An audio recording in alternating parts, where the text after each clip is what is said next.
Heatwave સામે સુરત દેશનું એવું કોસ્ટલ શહેર બનવા જઈ રહ્યું છે, જેને હીટવેવ સામે એક્શન પ્લાન બનાવ્યો છે।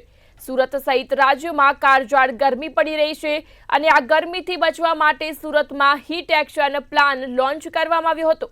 સુરત મનપા દ્વારા નવી બનેલી નવસારી મહાનગરપાલિકા તેમજ વાપી મહાનગરપાલિકાને માર્ગદર્શન આપવામાં આવ્યું હતું। આ સાથે જ હીટ એક્શન પ્લાનમાં 10 શહેરોના હીટ વેવને માઇક્રોઝોનેશન કરી કયા વિસ્તારમાં સૌથી વધારે ગરમીની શક્યતાઓ રહેલી છે તેની ચર્ચા વિચારણા કરાઈ હતી।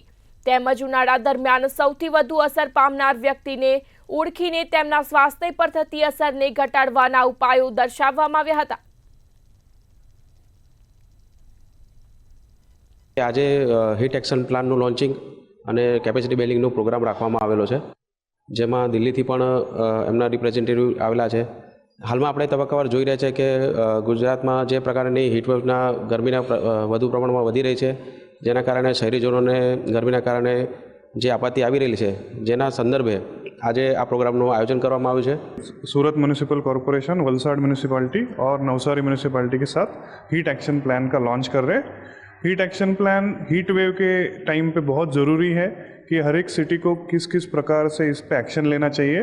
इसकी guidelines national disaster management authority ने बनाई हुई है और उनको फॉलो करते हुए हमने 3 सिटीज़ का हीट एक्शन प्लान अब यहाँ पे लॉन्च किया है। और वैसे ही GSDMA के साथ कोलैबोरेशन करके टोटल 10 सिटीज़ का हीट एक्शन प्लान आज और कल में गुजरात में लॉन्च होने वाला है। वर्षे आज दरेक आखा स्टेट में गुजरात सरकारे 13 थी शुरुआत करीने दर वर्षे हीटवेव एक्शन प्लान तैयार करे छे। पछी हाल लास्ट गया वर्षथी एवुं विचारी सरकार छे कि आ बाबत एक खास जे डेटा तैयार करी अने व्यवस्थित प्लान तैयार करी अने दरेक जे 10 सिटी छे एने जे लॉन्च करी अने नवेसरथी आपणे फरीथी व्यवस्थित एनुं आयोजन करीए।